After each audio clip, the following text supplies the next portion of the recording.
So ito na po, no, lalagay na tayo ng poste. Unang tusok. Lalay dito kaya, lalay mo.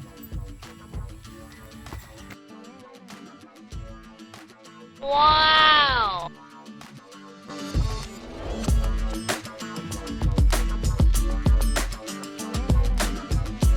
Morning po sa ating lahat. Day 4, no, sa ating pabahay project.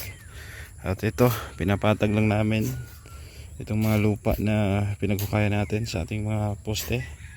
Yan, kasi mamaya maglalatag kami ng kulom, o yun nga ang poste. So yun po, no, yan, yung mga pinagkukayan doon papatagin din yan para flat siya. So may tendency kasi na babalik yung lupa, no, pag nagbuhos na tayo dyan. So mas maganda patagin. Yan. Tulog pa si Tommy, Kuya Chito.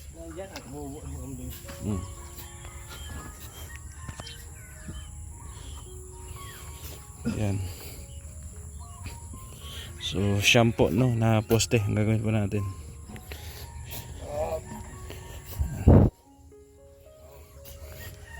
Tinanggal muna namin yung parang trapal dito para hindi siya sagabal. So salamat po muli, lalo na sa ating mga solid viewers na nanonood lagi sa ating pabahay project, no, thank you po. Siyempre sa mga sponsor din po na nag-pledge, no, tumulong sa akin, maraming salamat. Dugtungan lang yan mamaya.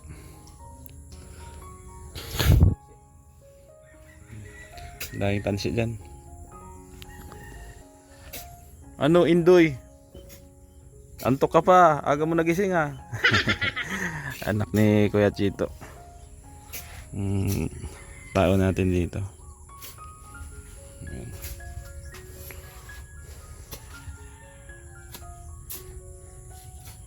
So tuloy-tuloy lang ang trabaho, no. Mamaya makikita nyo may poste ng lilitaw dito.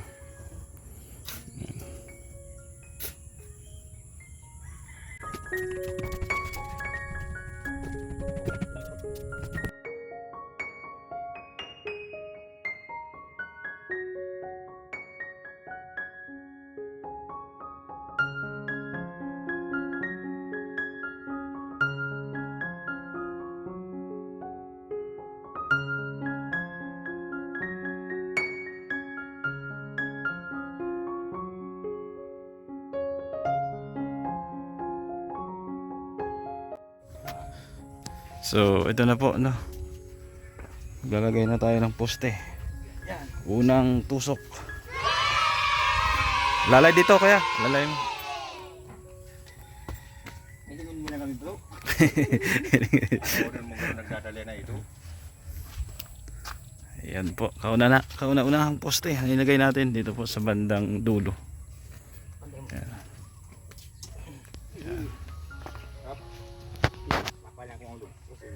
Dapat din may padugo kahit saan isang buwan lang. Bakal si boss nga. 45 days. Maalak daw. Ayun, ito try na. Painom ito.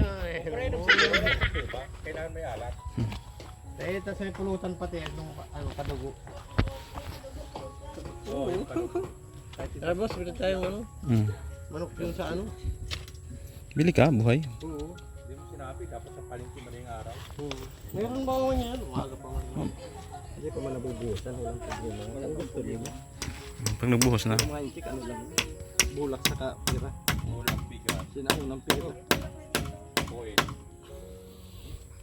Yun ang mga kuha ng mga konsoy ay mayaman ginagawa yan. Nasunod sila sa konsoy. Anak ko, lugang mo na po rin. Oo, maganda sa pamuhay. Yung bigas naman para hindi mawala ng bansain. Sabi nila. Ang pangit yan, pagkatapos ng bahay, magtulog-tulog ka na, wala ka talamasa eh. Tutoy, wag ganyan tutoy. Alis dyan, Alis tumama ka dyan. Malaking padugo yan. Huwag na, dyan ka lang.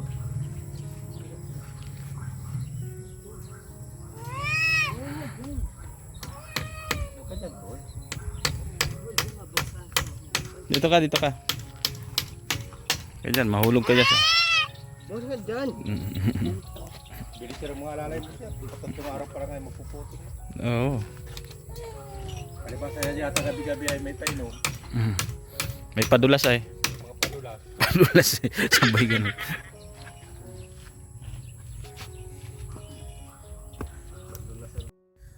Bangkal. Yan po, kinakabit na yung ano natin. Ay na. Poste. Grade 12 ka na? Paano pinakalawag na naman? Hinali. 13 lang. Itong buhusan mo tubig doon Pagkatali ito. Bumurong lang tamang yung pataan. Magbubukan. Mamas niya. Pangalawang poste ang ikakabit natin. Yung kapital dito may kalaban naman sir. Daan sinamahan ko dati, yung dating nakatapos ng termino. Kailan pag walang kalaban sir, di ba? Maraming malaban ngayon. Ito yata sila.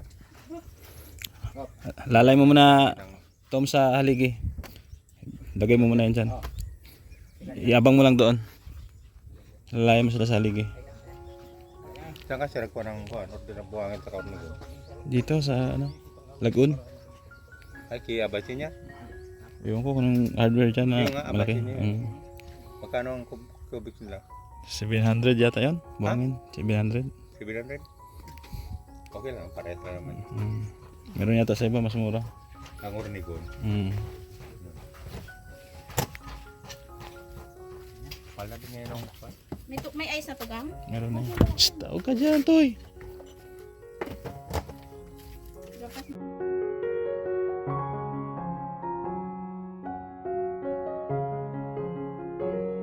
Maano man. Hindi. Nalanta, yung GI talagang kuhan. Pero kung tubo naman, Angat dyan. May pagpapasok tumurugan niya ng tubong PVC. Huwag mo itama sa buhangin. 12 mil bayad ko dyan. Sayang lang. Naghukay eh. Kahit ako maghukay, kaya ko eh.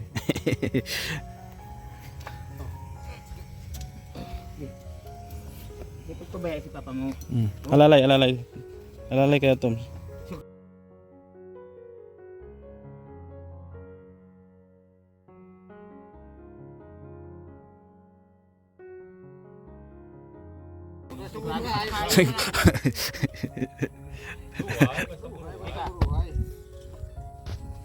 Ayusin mo, Tommy Boy.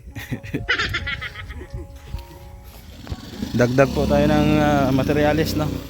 2 kubikong buhangin para pambuhos po ng poste. Ayan. Tapos graba. May 3/4 kayo kuya, graba? Ganyan po. Oo. Meron po. 2 siguro. 1-3 po ang 3 po sa akin. 1/3. Pero mas malinis po dito, di malupa. 3/4 ito, hindi. 3 po yan. Pero malinig man daw dyan. Malinis po yun. Walang ganyan. Ito kasi may halo. Sige. Po yun. Bigyan mo akong 2. 2 buhangin, 2 graba. Magkano sa buhangin nyo? 700 po. 300. Libre na deliver, di ba? 1/3 sa graba. Free delivery na yon. Sige lang. Tigdalawa po. Anong buhangin yan? Parang maitim, no? Maganda yan. Buhangin ilog yan? Huwagin ilog po, wasan po yan. Wasan? Yan. Kaya tinatawag na wasan. Wasan po yan. Para muna. Galing sa ilalim ng ilog. Ito po, crusher ito po ano. Crusher yata yan? Kaya na po itong gamitin. Ginagamit ito pang hollow block. Bigyan mo 2 buhangin, 2 graba. Ano po yan, wasan po yan. Yan po.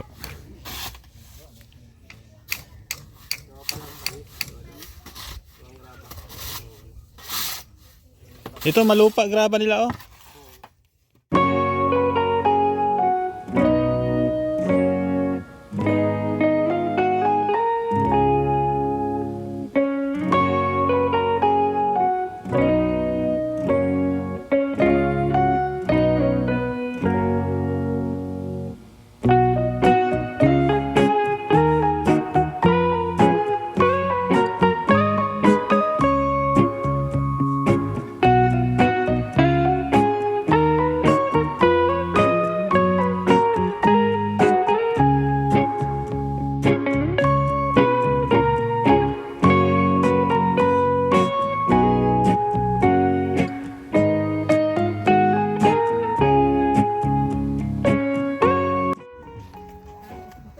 yun po, no, anim na poste na kami dyan sa dulo. Yan, kitang kita na, oh. Pati dito. So 3 na lang ang pupustehan namin. Ayan, isa dito, pangalawa, pangatlo. Tapos pwede nang buhusan yan mamaya, no? Pag natuyo, saka na magpuporma ng tawag dito, poste. Kasi buhos yan dyan ay mga 40 siguro ang buhos yan, saka magpuporma ng poste. Yan, pataas naman. Ayos. So, may ulit panibagong order ng materials, no? Buhangin, kuraba. So nasa ano din to, 2,007 to 3, 4, mga 5,000 din ito. Tapos nag-order din tayo ng kahoy, nasa 50, nasa 6,000. Nasa 10,000 mahigit ang na-order natin ngayon. Grabe, gastos talaga. Pero ganoon ang buhay, no? Pag nagpatayo ko ng bahay, talagang magastos. Kaya salamat din talaga sa tumulong sa atin. Medyo paubos na rin, pero sige lang, laban pa rin tayo. So yun po, no, break time ngayon ng ating mga tauhan. At ito po, kung kanina 6 na poste na ilagay, ngayon 8 na. Oo, 8. Nalagyan na ng poste dito sa harapan, dito sa gilid. Ang kulang na po is isa dito. Ayan, dito na lang po isa. Dikit po dito, no, sa yero na to. Magtatabas tayo ng yero dyan, tapos tutupiin, no, para makuha po ng sukat doon. Tapat na tapat doon. Yan. So ayos, so taas na lang poste natin. So high ceiling po ito. Pa ganyan siya, streamline. Tapos may balkonaheng maliit, siguro mga 1 meter mahigit, 1 meter, 2 meters, 1.5 meters siguro. Yan dito banda. Yan. So unti-unti na pong nagkakaroon ng forma, no, ang ating pabahay project.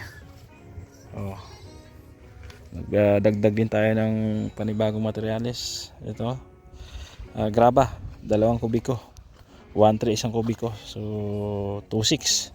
Tapos 2 kubikong buhangin, ayan, 700, so 1.4, bali 4,000 din po nabitawan natin ngayon, plus kahoy, panibagong kahoy, 6,600. So mga nasa 10,600 po nabili natin. Ayan, 2x3 naman ito. 2x3, mas malaki.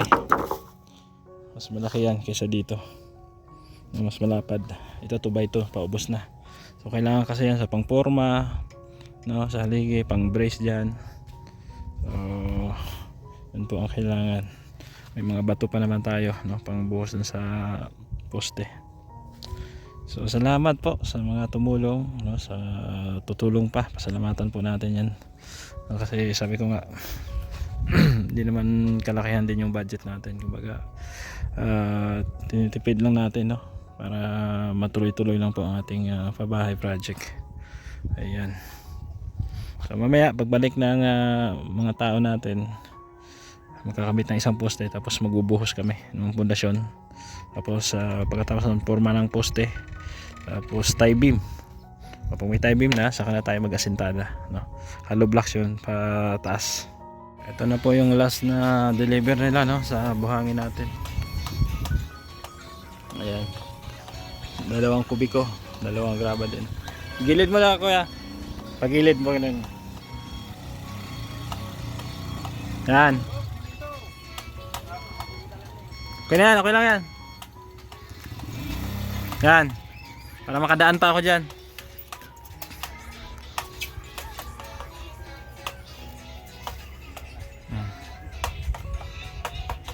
Bante mo konti siguro.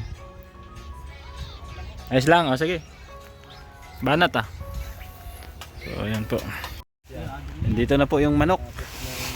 Ito daw yung pampadugo sa poste. Oh, mataba. Magkano kaya isa kaya ito? Talian mo, wala palang tali ito. Pambihira ka. Lilipad yan. Ha? Talian mo muna ito. Oh. Yan oh. Straw. Ayan, dalawang puting manok.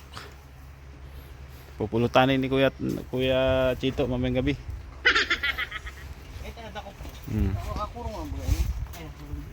Lagyan dyan.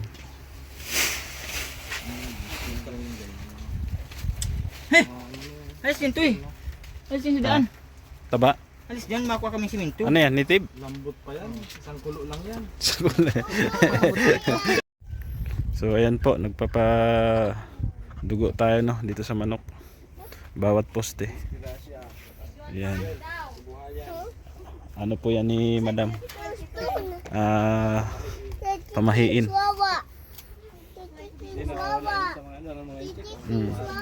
May lahi ding inti kasi ito.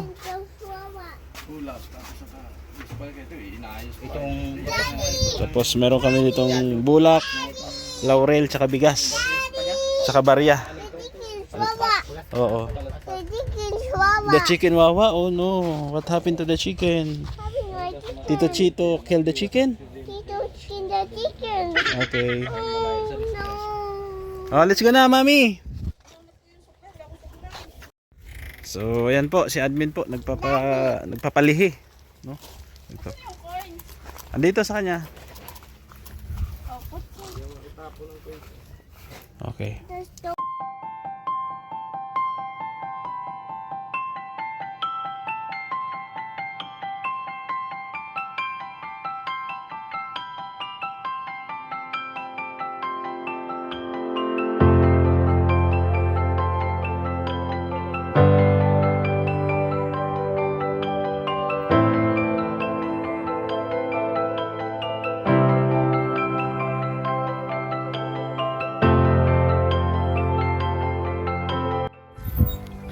So ito po yung natapos natin ngayong araw at nakapag-poste na rin tayo. Oo. Bali 8 poste, no? Yung isa pahuli na namin kasi tatama siya dito sa bubong. Yun, pahuli na namin yan. So ito yung unang binuhusan sa gilid. Tapos sunod to, 3.